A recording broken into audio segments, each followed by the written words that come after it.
Alright guys, welcome back to Tech Tanks. I know it's been a while since I posted a video.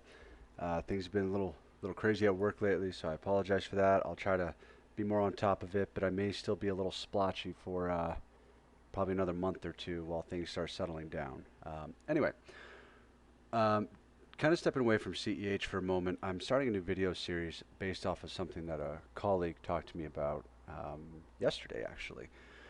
So he's works in cybersecurity with me, and he was talking about he expressed interest in becoming a pen tester. It's like how do you get started with hacking? How do you learn how to do it? Where to start basically? Because I mean anybody who's starting with hacking, unless you have a really solid computer foundation, it's a lot, and it should be. I mean, if you think about it, guys, what is hacking? It is, and I'm not going to give you some security book definition that says, oh, hacking is curious people. No. Well, I mean, yeah, but hacking in itself, when people talk about it, they're talking about finding something that was done incorrectly on a computer, like programming or whatever, and exploiting it. So that means you need to have a pretty solid understanding of everything, right? You need to have an understanding of how programming works, how input is sanitized or not sanitized in programming. You need to understand networking. You need to understand hardware, firmware. You really need to do it all. You don't need to be a professional at every single one of them, but you need to have a good understanding to build off of. All right, and then on top of it, honestly, you just you got to keep studying. You got to stay up on the new attacks and all that. Hack the Box. I love Hack the Box. I talk about it pretty much every video we're using it. Um, but they recently had a system come out that the vulnerability that was on there was not a like there was I don't believe there was a CVE for it. And if you don't know what a CVE is, definitely look into what those are. That tells you a lot about vulnerabilities and things like that.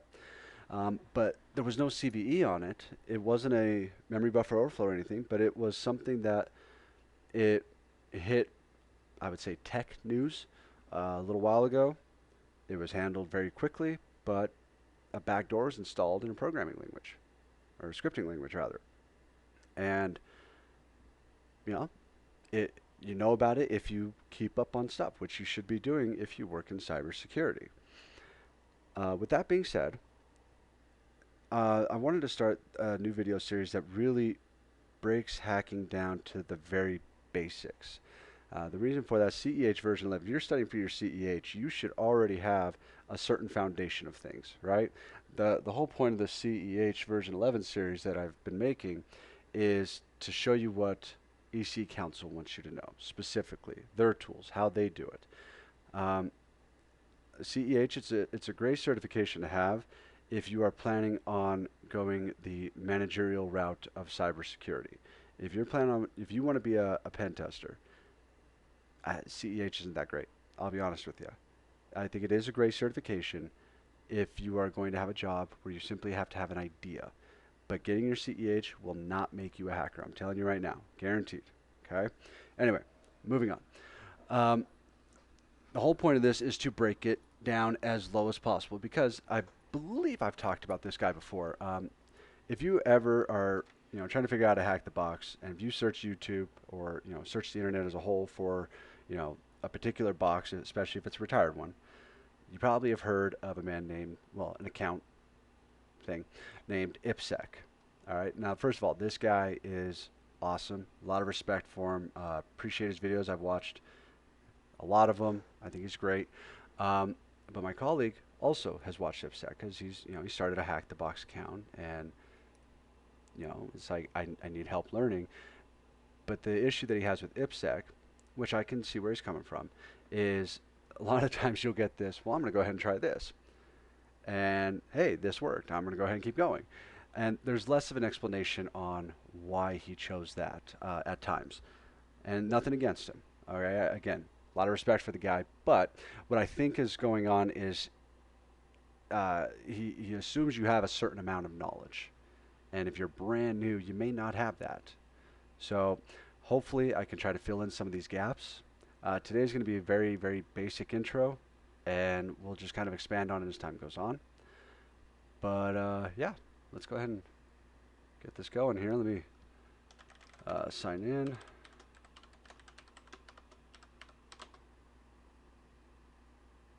Okay, so first thing we're going to do is we're going to go ahead and connect. So uh,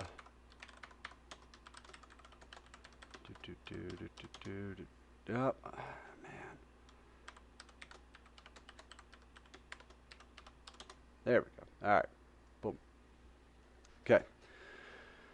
So if you've watched my CEH series, any part of them, you probably, hopefully you saw the part where it's like hacking is done in stages.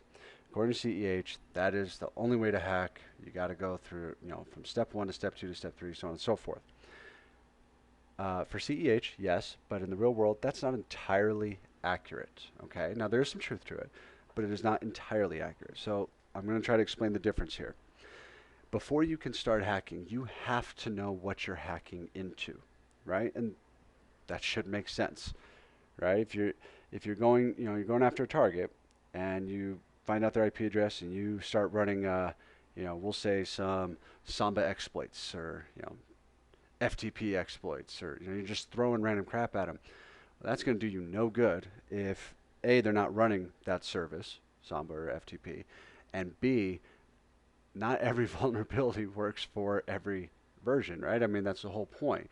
When a company releases a patch, they are typically fixing something. A vulnerability was found, and it's like, well, crap, we need to fix that, so they release a patch. Okay, for example, Eternal Blue, right? That's what it's called. Pretty sure. That vulnerability was found and used and abused, and there are actually a lot of computers out there that still have that vulnerability. But a patch was released, and the problem was resolved. There's also a way to work around it if you don't want to do the patch, but regardless, the idea is the problem was fixed, mostly. But vulnerabilities are always found. Okay, so with that being said, you need to find out what it is your target is running. There's a lot of ways to do this. Again, in CEH, I told you about checking out job sites and things like that. That is true. If you're doing a hack the box, or if you are, I'm assuming, you're doing ethical hacking with this. You're not going to take this knowledge that I'm providing you and, going to try to break into government buildings or anything like that. I don't recommend it. It won't work well for you. But anyway, port scanning. Okay, running an Nmap scan. That is another way to get information, and it is a great way to get information. So you guys have seen me run Nmap, like you've seen the scan results before, so you should know what it looks like. But that is the first thing I'm going to recommend to you is know Nmap. You gotta learn it, you gotta live it, you gotta love it. Okay, any hacker worth their salt knows Nmap intimately. All right. There's other tools out there, but Nmap is kind of the tool to use. Okay, now if you're not familiar with Nmap, you can find information on its website. I'm pretty sure the entire book is on their website now for free, or at least the information is available on their website. You can also buy the book, which I'm a book guy, so I have the book. It's in perfect condition because I don't think it's ever been opened, but I have it. So, you got to know Nmap in and out. Have the resource available, have it bookmarked, whatever. Beyond that, some things you need to know before you get into hacking. It is the culmination of all skills. So you need to have a pretty decent understanding of all skills when it comes to computers. Okay? You don't have to be a programmer, but it's important to know how programming works. It really is. But I can't stress enough, you got to know your networking. Okay, you got to understand the concept of ports, IP addresses, how packets work, the protocols that are being used. You need to know that stuff a lot because that's a lot of what gets exploited, right? If you think about it, what makes a computer vulnerable is it's attached to the network. It's attached to the internet. Okay, if it's attached to the internet, it can be broken into. It may take a while. It may take a lot of, effort and research, but it can be broken into. With that being said, you need to know your networking. If you are weak in networking, okay, I'm not trying to turn this into an advertisement video or anything like that. I know as Give me shout outs to IPSEC. I always talk about Hack the Box. Just talked about buying Nmap's book. I'm not making money doing this, guys. I'm telling you right now, okay? But one thing that helped me with my networking knowledge was All in One. I love their book for Network Plus. And trust me, if you read through the Network Plus book, if you understand what you're reading, if you know commit to learning it, you will know everything you need to know about networking to become an effective hacker. All right, I'm promising you. There are a lot of resources out there. You don't have to get the all-in-one book. The only reason why I recommend that one is that's the one that I used, right? That's how I learned my networking. Um, and for the record, no, I don't always think all-in-one's great. I've read their Linux Plus book. It's a joke. Their CEH book is even worse. I'll tell you right now, if you are using all-in-one for CEH, burn it. Okay, if you can somehow cram 1,800 pages worth of crap into, what is it, 500 pages? Let me look. I have it right next to me. Hold on. Please hold. Your call is very important to us. Okay, if you can cram 1,800 pages into, oh, wait, no, this is still an appendix. Hold on. Hold on. Got to get out of the appendix because that doesn't count. If you can cram 1,800 pages into 476 pages, then you are a god, okay? It's not possible. Don't use the all-in-one book. I'm telling you now, at least not as your primary source. Maybe as a, okay, I'm having a hard time understanding this, I'm going to reference it. Anyway, Network Plus. Check out the material on it. And the only reason why I'm saying Network Plus is because that's, again, what I used. There's a lot of other resources out there. I'm not saying go get the certification. I'm just saying that's a good way to learn about networking. All right? Once you have a pretty solid understanding of your networking and you know Nmap, you're ready to at least get started. All right? I'm going to go to a Hack the Box. This box is called Lane. Okay? And I'm going to go ahead and show you the Nmap scan. All right? If you know your networking, you should know this port. Okay? FTP, SSH, SMB, and Samba. And then that one's a random one. I'll be honest, I don't even know what that is. Sometimes you got to look it up. Anyway, after you do this, okay, FTP, we know that transfers files back and forth. Fantastic, especially when it's an anonymous login. Like, that's gold, right? That's check number one for this one. SSH, based on my experience, don't even waste your time. Very rarely, but it's at least worth looking into this part. All right, SMB, another gold mine. Okay, we now know the service is running. Okay, so how does that lead to hacking?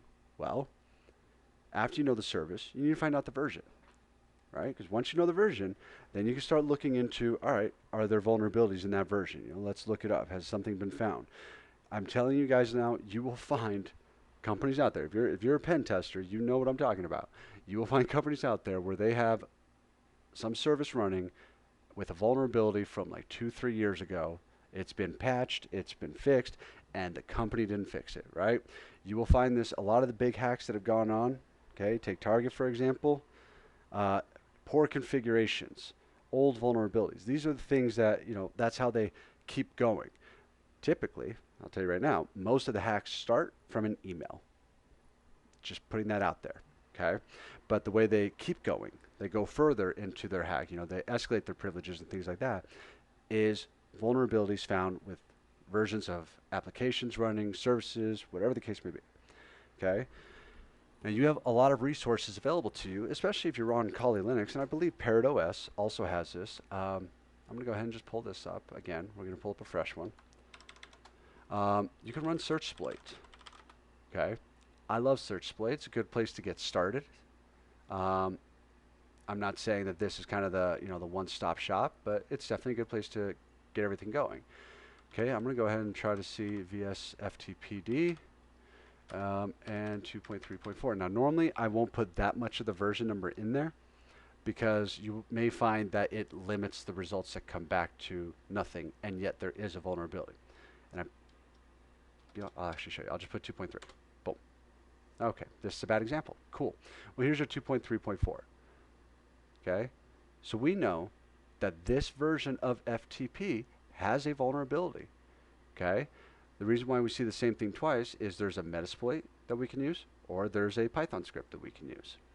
Okay? Does that mean we're going to just, all right, let's go, we're going to go exploit the crap out of this FTP? No. This is one option. All right? You don't, I mean, when you're doing Hack the Box, you can. I mean, you can just sit there and go, hey, look, there's something that might be vulnerable. I'm going to just throw everything at it. You can try. You know, you're not out anything. If you want to be an effective pen tester, no. Okay? Companies will not appreciate it if you screw up their systems. I'm telling you now. They will not like it. All right? So make a note of it. You know, whether if you're running a Vim on a different terminal window and you're just taking notes, throw that in there. Hey, backdoor command execution for FTP, cool. You know, let's keep looking. So we got search exploit, and then we'll do Samba and 3.0. We'll just leave it at that. All right. Now here's an example of what I was talking about. All right. What this is saying is that Samba from version 3.0.21 to or anything above 2.1 and under 2.4 is vulnerable. Okay, so sometimes you'll get ranges, and when you get ranges, you know, you'll miss that if you put in something too specific. All right, so that's just an example. Okay, but what we do see here is we have another Metasploit thing here. Let's see, we have remote heap overflows. Okay, so it looks like this Samba version has a couple of exploits available to it. All right, so we make note of that. All right, well, where do we want to go with this? Well, kind of want to check out that anonymous login, right? Okay, let's do an anonymous login. Let's see what happens, because this will also show you, oh, okay, we should probably, you know, lean a certain way.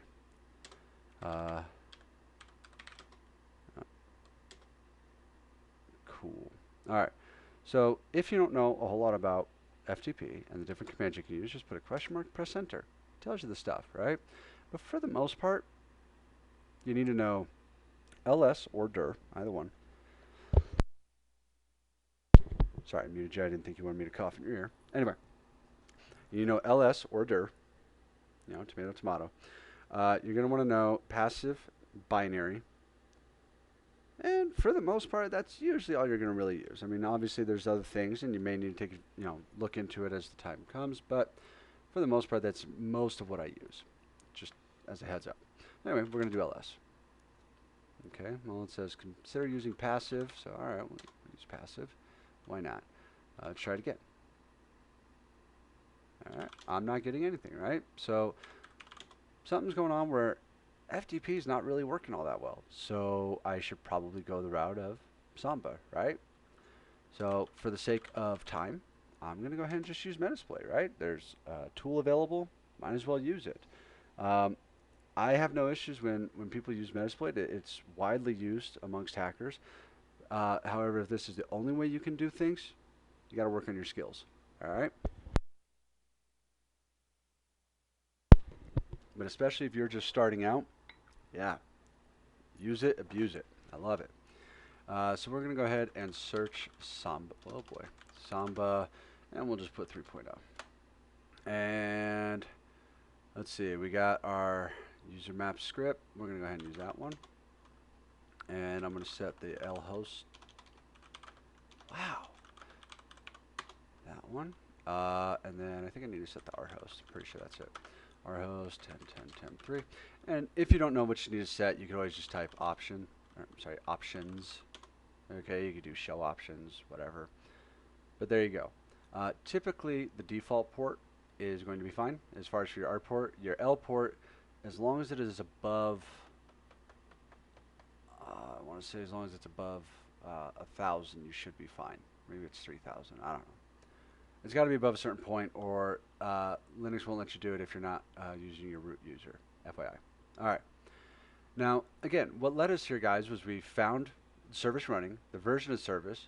There's an exploit, or a vulnerability, rather, for running on that service version, and we're now going to exploit that vulnerability, right? So we're going to go ahead and run it. And command shell, session 1, open, and you don't always get a interpreter shell. Keep that in mind, right? So like right now, if I do, you know, ID, I'm root. Okay. Linux lame. So I have a shell on the system as root user. So as you can see, this one was pretty easy. There's no privilege escalation involved here, which is kind of sad, but that's all right. It's a good box to get started on. All right. Oh man. There we go. Okay. So that's how you get started, guys. All right. I don't want to go into too many things with this one video, but all we did was find out what's running, you know, as far as for what service, what version, and then you look for vulnerabilities. And by the way, just for thoroughness, let's go ahead and go to web browser, and we'll just put in Samba. There you go, 3.0.20 exploit. All right.